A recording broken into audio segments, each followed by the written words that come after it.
Thank you for joining us on the Winning at Selling podcast. I'm Bill Hellkamp of Reach Development Systems, and with me is Professor Scott Plum of the Minnesota Sales Institute. Emotionally risking is a typical bet salespeople make every day, but not risking is the surest way of losing. How can you increase your chance of winning? How can you reframe your mindset to overcome the conceptual barriers that limit your results? Learn how to conquer the greatest weakness salespeople experience as Bill and I discuss overcoming the need for social approval and other deep thoughts on episode 585 of the Winning and Selling podcast.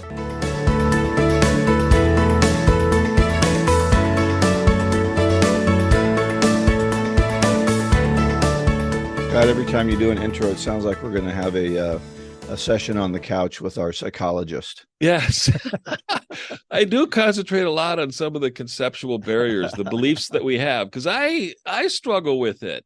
And this is really an important topic. And, having a high need for approval and listening to other people's opinion is a tremendous influence on a salesperson's behavior, which is why I'm really looking forward to discussing this topic with you and our listeners. Well, the 6 inches between your ears can be the most important real estate. So, man, so true, so true.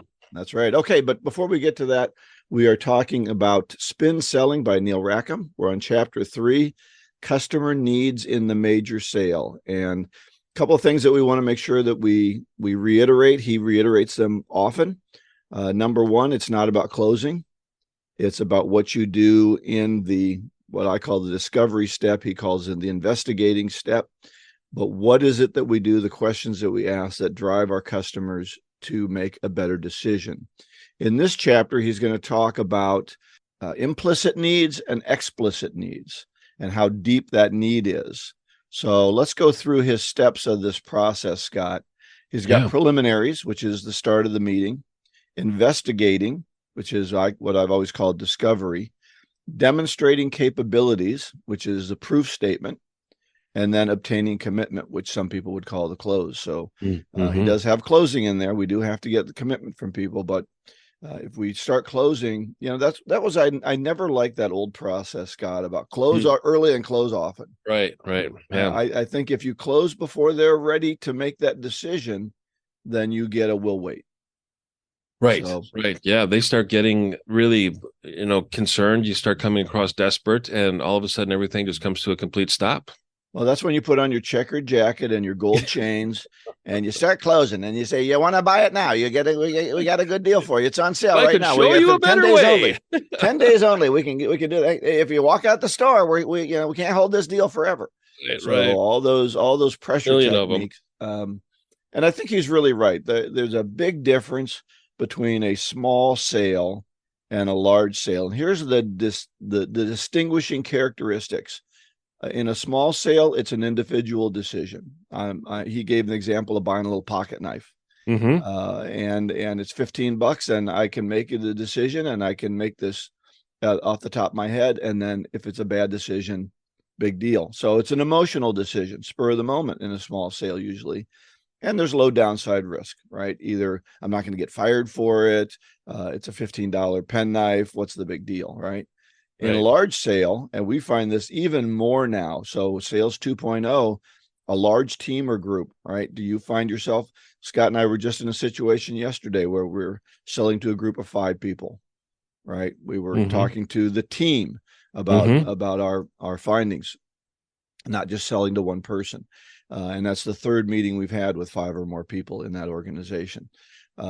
Rational needs with emotional underpinnings. What do you call it, Scott?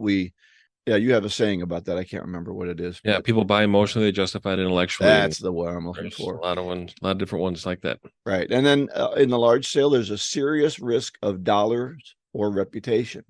And he gave the example of making a decision about their computer system for his team. And that is a big decision when we're going to change our entire ERP system, for example, or change to a new customer relationship management database, a new CRM. So all these things are big decisions, and they're not going to be made by pushing a close on somebody, right? Hey, if you don't buy this computer system today, we can't guarantee that price, right? I mean, that stuff just doesn't work. So when he talks about a need, Any statement made by the buyer which expresses a want or concern that can be satisfied by the seller. That's a need. Mm-hmm.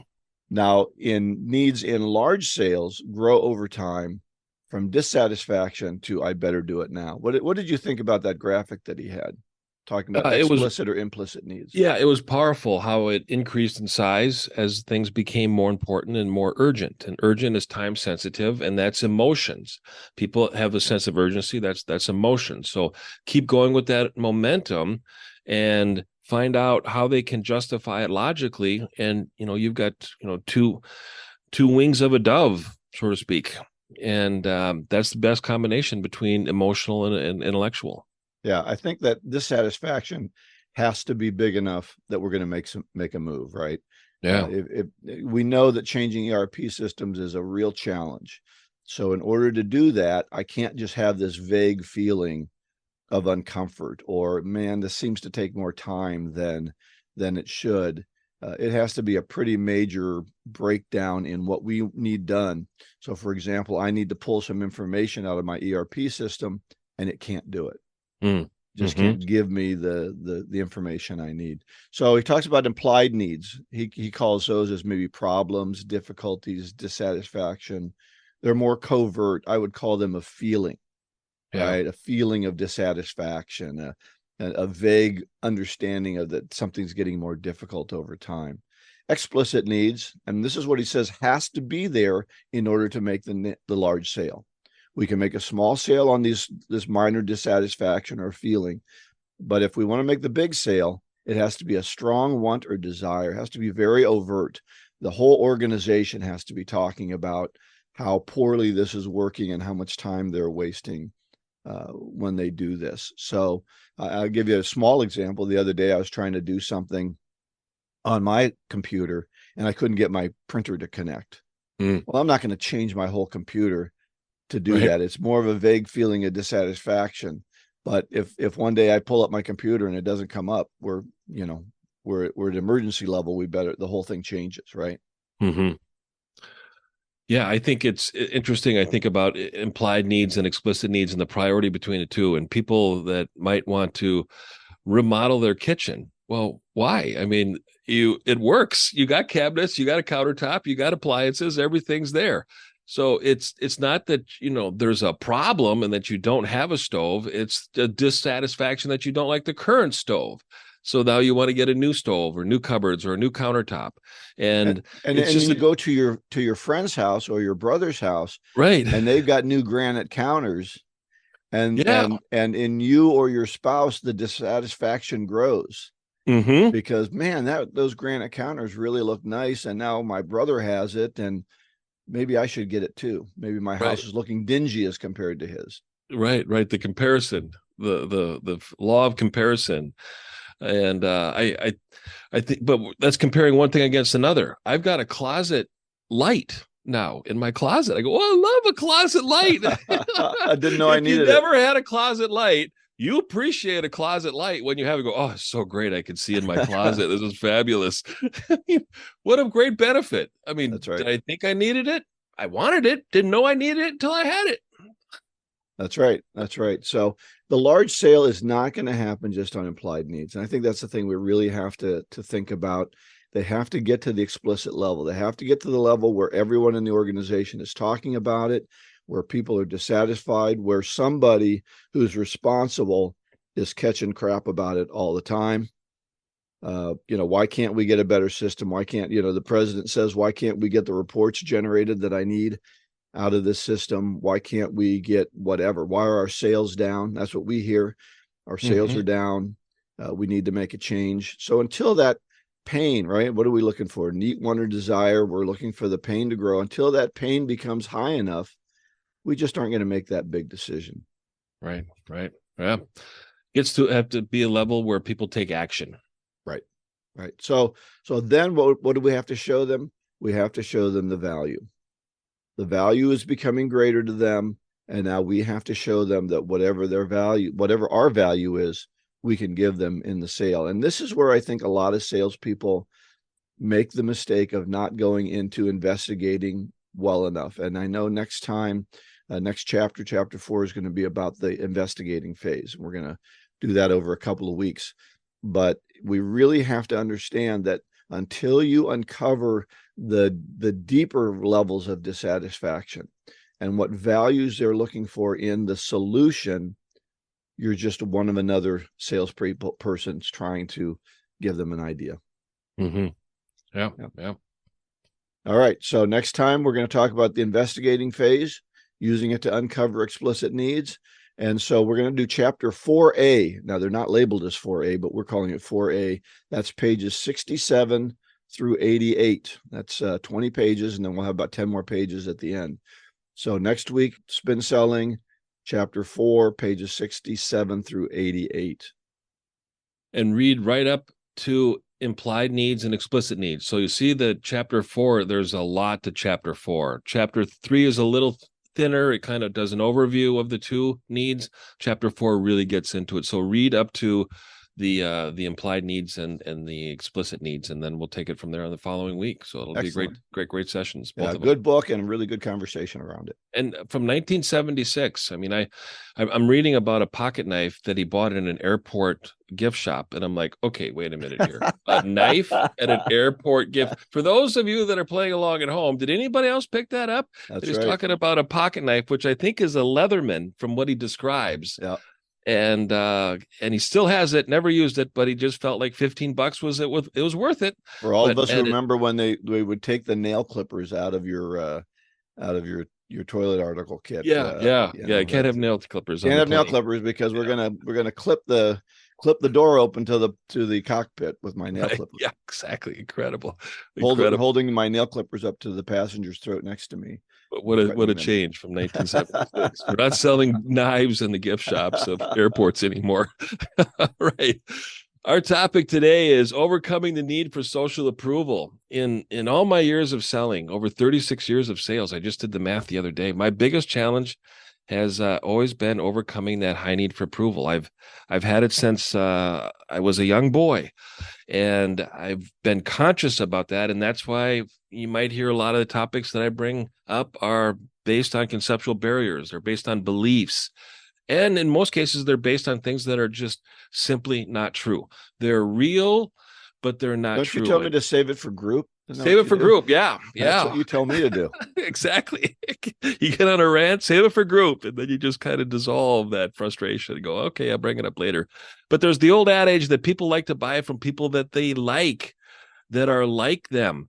And what I've learned later in life is there's another addition to that, and that is that they want to be like. That people want to be like other people, and sometimes they're drawn to them. They have a tremendous amount of admiration, respect, maybe even envy to be like a dominant salesperson. And some of those folks are the ones that I've kind of picked up as role models in my life. I mean, I remember driving around town with a cassette player, listening to Anthony Robbins tapes or Brian Tracy or, Tom Peters. I mean, great speakers from the past that really helped build up my confidence to be able to support the beliefs that I have, that I can engage in the activities, the behaviors, which is the most important. Bill and I are in the behavior modification business. So we're working with salespeople to modify their behavior, but we can't do that without overcoming some of the conceptual barriers and the weaknesses. And I really start with the question when I work with a salesperson is, whose approval do you seek? Mm. And when you really think about that and you're on a sales call, whose approval do you seek? Is it the prospect? Well, if you seek the prospect's approval, you're doomed because you're not leading the sales conversation and you're not taking the prospect to a better place. You're following the prospect in their buying process versus really being committed to the sales process. That's a belief that you have, is when you seek the prospect's approval. I think when we're trying to be liked rather than respected. When we make the decision to say, I just want them to like me, so I'm going to agree with everything that they say and just kind of parrot what they say and the old, kind of copy their style so that they feel comfortable with me. If that gets in my head too much, then I'm not going to ask the difficult questions that will cause me to be respected. And it's those, as we read in the Challenger Sale, those challenging questions that make everybody uncomfortable if we're not willing to ask those, we're not going to really get to the heart of the issues. Yeah, that's so true. And that takes guts and courage. And we need to be able to seek somebody's approval, not the prospect. For me, my favorite Bible verse is Psalms 118, verse 8, which is better take refuge in the Lord than trust in any man. And every day I want God to look down at me and say, well done, faithful and loyal servant. I want to seek God's approval, which means I subscribe to the principles of my teachings through my faith. And that gives me tremendous fulfillment when I seek that approval and I make somebody else's life better because I want to be an instrument of God's generosity, love, and compassion in everything. But I think we can take that. I think we can take that too far and say, well, God told me to love one another, and so I'll do that by just agreeing with them. Right. So we can take that to the point where we're not challenging people, where we're not asking them to really face the difficult questions. Right. A good friendship of any kind is honest with one another and forces them to face the tough questions, even at the risk of being put off by them a little bit. So sure. I think that's where that difficult question can come in, because we're told to be kind to one another, love everybody. And then when we do that, then we lie to them and tell them that their mistaken behavior is okay. And we can do that in sales. We can, as consultants, we can go up and say, oh, sure, it's fine if you only make 5 calls a day, and don't get any appointments because you're really trying. Well, you're not really trying. If what you're trying doesn't work, you have to try something different. And it's up to a good friend, a good companion, a good salesperson to say, what you're doing isn't working. We have some suggestions on what can work better. Yeah. And that's part of the topic today. And we'll get into a little bit more of a process to be able to incorporate that into an overall system. I want to share one activity that I've used with salespeople that struggle with a high need for approval. And I can usually pick it up pretty quickly because it's something that I recognize easily. And that is, I say, the next time you need to go grocery shopping, why don't you give me a call? I'll go to the store with you. And they go, what? I go, I want to go grocery shopping with you. Oh, okay. And I said, bring your credit card and let's tell me what store you're going to be at. So, meet me at 5:30 and we'll, go to this grocery store. I say, great. So I say, grab a cart, and they grab a basket. And I go, no, grab a cart. They go, well, I don't need that many things, because they want to get this over with. So they don't have a long shopping list. And I said, let's take a look at your list.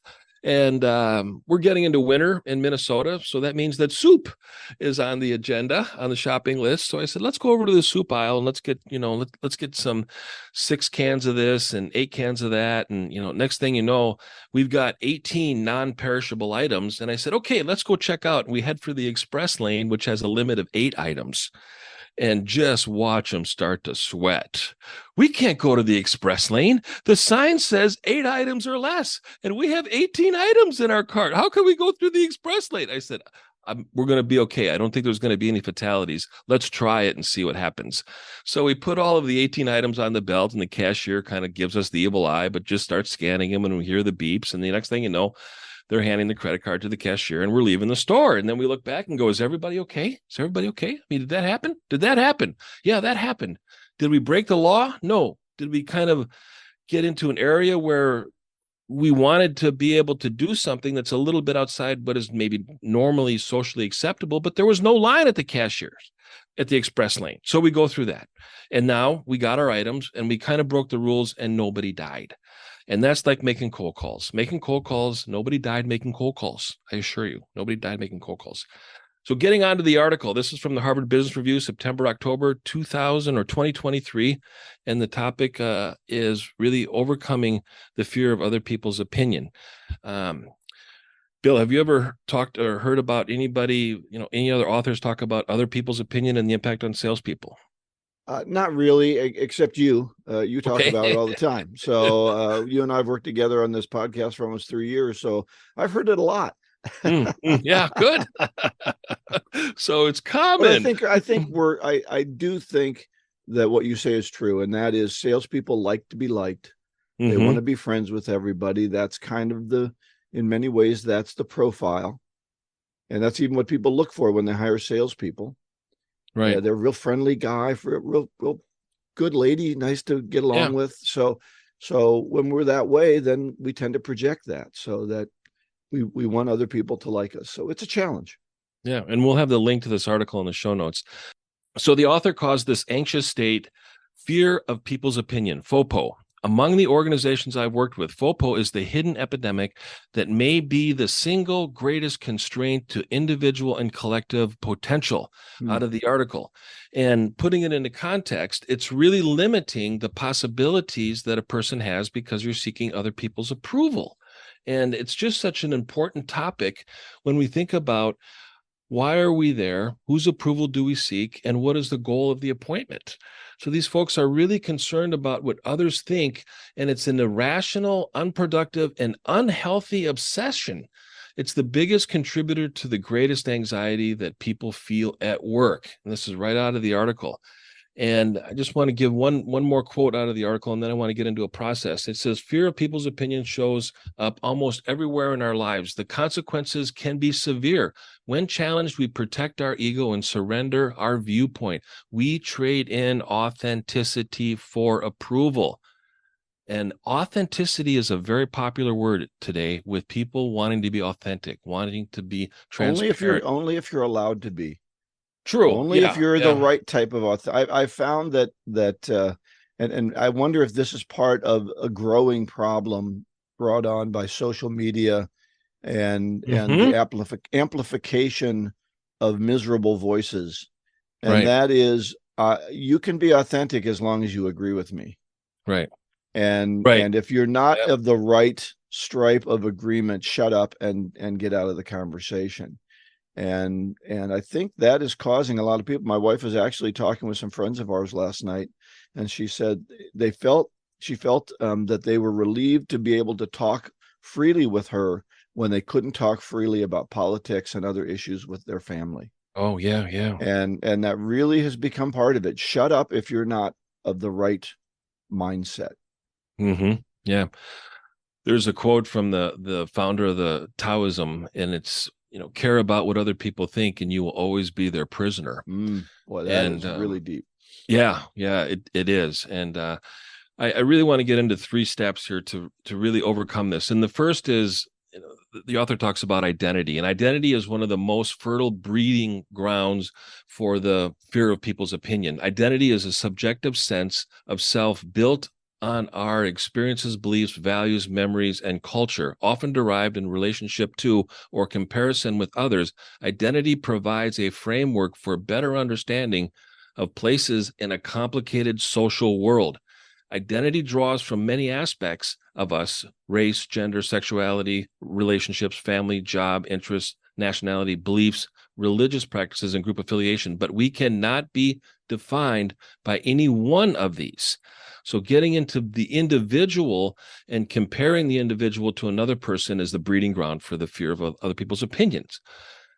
Now, when we think about that, the next step is we get into performance-based identity, which means we define ourselves by how well we do something relative to others. So we can go from individual identity to performance-based identity, where we compare ourselves against each other. But a healthier alternative is to cultivate a purpose-based identity. And this is what I really loved about the article. It says, so purpose is an internal, derived, generalized intention that has intrinsic value for you, but is also bigger than you. It has a forward-looking orientation. So when we think about the process of identity, self, compared to other people, performance-based compared to what we do compared to other people, versus having a purpose-based identity, which is an intrinsic value, that's what motivates people. So we need to resort to a purpose-based identity. And this is an internal, intrinsic motivation of looking forward and working together on a mutual purpose within the team that you have, excluding the individual identity and looking for the group. And when you're part of a group and you all have the same purpose, you support each other on a forward-thinking outlook. And that creates greater success because salespeople love to help other salespeople. So when we think about our negative head trash and we say to ourselves, I'm not a very good salesperson, as my peers, the teammate might wonder instead, have I done everything I can to help my coworkers meet their goals? And that's the essence of a purpose-based identity. Okay, I'm going to challenge a little bit of this. Okay. Because first of all, I agree. I think we need to get away from this identity built on intrinsic, I'm this sex, I'm this race, I'm this, because by putting ourselves into these groups, we tend to fight against each other. And that's what Marxism likes to have us do. We don't look for our commonalities. We start looking for our differences of our identity. Mm-hmm. If we go to performance-based identity, you said that before. Hey, Scott, tell me what you do. Right. When we meet somebody new, we want to know what they do. We challenge them. Well, I'm a garbage man. Oh, well, you're not the status that I want. Right. And so you're not the right performance. But I do wish in our country we'd get back to some kind of performance-based identity, because I think what we're doing is we're getting too much into this fake purpose-based identity. Mm-hmm. I wear the little ribbon on my shoulder and that says I care. I don't do anything about it, but I wear the little ribbon. You look at the movie stars, they wear the little ribbon about their concern for the environment as they take their private jet all over the country, right? And drive their big SUVs and tell you to drive a smaller car. And so truthfully, I want to challenge this purpose-based identity. I've had a challenge. I think a lot of this started with Begin with the Why of Simon Sinek. And now we're all talking about how virtuous we are in our companies. Oh, well, I'm green and I'm this and I'm that, and we really care about the this or that. And that's how we form our company. And now if our company's not right in the way that they form their thought patterns, I can't buy your beer or I can't buy your whatever. So I think we got to be careful. Sometimes I wish we'd just get back to performance-based, where we actually do something instead of talking about what we do. So what do you say about that?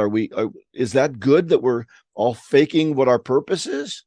Well, I think you're starting to define the rub that we're all dealing with in society. Right. Is it the ribbon or is it the production? And I mean, production and results is a scorecard. I mean, that's how we keep track of everything too. Like, quit telling me about how virtuous you are and do something. Mm-hmm. Right.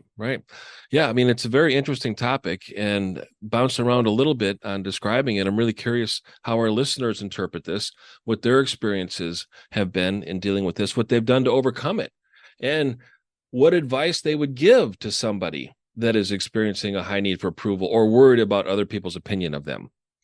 Well, I think it's really good if we have other values than just selling this stuff. Right. I'll tell you a quick story. Maybe I've told the audience this before, but I was working for B. Dalton when B. Dalton was a thing, before they got bought out by Barnes and Noble. I was in their advertising department, and we would make these ads of, a whole bunch of books on a big page and sell them, show our discount. And that was it. And a friend of mine, I picked him up at the airport and he said, "Tell me what you do." And I told him what I did. And he goes, "What good is that?" And I thought, wow, Mark, that's pretty thoughtful. What good is that I'm doing? So when they got bought out, I was fine with that I was going to go do something else and change to training where I could help people grow. And I felt that my purpose was higher than selling some books, right, on at the store. So I think there's a lot to having a purpose in your life that is greater than just making the money. Right. Yeah. Closing the deal. And because then you close the deal for any reason. And the only reason is to make money, not to help that company, that individual, that situation be better. And so when we move toward purpose, I think we can live our life both ways. We can have purpose and we can have performance. We need to have them both. Yeah, that's true. I probably put a little bit more emphasis on it because it's more of a liability for me. So I think we're all a little balanced, different, right? Scott knows that I'm a high driver, so I don't always think about other people's feelings as much as I should, and he does, and so that's kind of that difference between us. But what is your purpose, and is that purpose adding to the selling that you do, and does that help you overcome the need for approval? I think that's what they're talking about here. If my purpose is good, then I focus on that purpose, not having this need for people to like me, but to really do them good with the sale, that the sale is going to benefit them, and I'll overcome my need for approval to get that need for respect. Right. Summarized perfectly, Bill. I just the balance and the description of how you got to that is just, I think, what go forth and prosper, as they say. But with good intent. Yeah, exactly. With good intent, right? I mean, what have you done? Let's talk about you, because you're a very successful salesperson. You're very good with people. What did you do to overcome this need for approval that could hold you back in your profession? I start with the approach, and the approach is that, I'm not sure if I want this or not, whatever the engagement is. And I'll ask some high gain questions, and I'll start getting some momentum going. And then with that, through the information that I'll get, I'll ask follow-up questions, and I'll kind of lead the prospect in a direction where I think they want to go, which is really uncovering some of the desires that they have, and then some of the obstacles that are going to prevent them from achieving what they want. And when you do that through questions and their answers and your follow-up questions, then you're really working with them to achieve a greater goal, a greater good. And you're on the same side of the table with them against a challenge or a problem, versus going in thinking that they don't like you, and you become desperate because you need the sale, because you've been practicing that approach since you started your career in sales. Yeah. Well, something that I think this is really important. You used it twice. You used it at the beginning. I start out by not really needing it. Yeah. If I need the deal too much, I'm gonna say the wrong things. I'm gonna look desperate. And you use that at the end. You can't look desperate. The challenge is we have to go into a sale not desiring it so much that we'll do anything to get it. Right. And then we look desperate. We try to pander to them. We make all these mistakes. And I know I found in my career, when I'm busy, my sales are better because I don't want it as much. Right. But when I really need a deal, I'll cut my price. All these things happen that are really negative in how I'm perceived. So, the more desperate we are, the more mistakes we're going to make. So true. Yeah. Great answer. So I will have a link to the article in the show notes, Winning at Selling, episode 585. All right. So as we close up, our golden nugget today is from Mark Twain. I like Mark Twain. Yeah. I've lived a long life and had many troubles, most of which never happened. That's so true. Came in with Halley's Comet, went out with Halley's Comet. Yeah, I just think we tend to worry about things that don't happen. Like other people's, the more we worry about the need for approval, the less approval we get. Right. The more we worry about money, it seems the less money we have. And so the more we worry, I think Dale Carnegie said, if you worry about something, write it down, put it in an envelope, mark the date, pick it up 2 weeks later and see if it even happened. Great technique. Great technique. All right. Everything is at winningatselling.com. Again, episode 585. We're going to have a guest in a couple weeks, Mike Weinberg, and Mike has given us a few books to give out. His new book just came out called The First Time Manager, related to sales, and we're going to be giving away a couple copies. So go to the show notes page, episode 585, fill out the form, and we'll enter you into the drawing. Also, I really want to encourage you to check out PSA, Professional Sales Association. Bill is the president of this group. I'm the past president of this group. Fabulous group. The meetings are virtual. They're online and in person. And everybody can attend. So I really want to encourage you to go to psamn.org and consider joining us for a meeting online. Bill, anything you want to add to that? First Friday of every month, except for a couple of months where we don't meet, and sometimes we move it off the first Friday. But it's virtual, and so doesn't matter where you are, you can get in on it. And consider joining the group, and all of our meetings, when possible, are recorded, right, Bill? And you'll be able to listen to those recordings later. Only if you're a member, of Gold member. Oh, the importance of joining. Yep. Next week, as we mentioned, Spin Selling by Neil Rackham, Chapter 4A, pages 67 through 88. And our topic is creating the big momentum. Please subscribe, share the podcast with your colleagues and on your social media. Go out and get better one skill at a time. Joyful selling.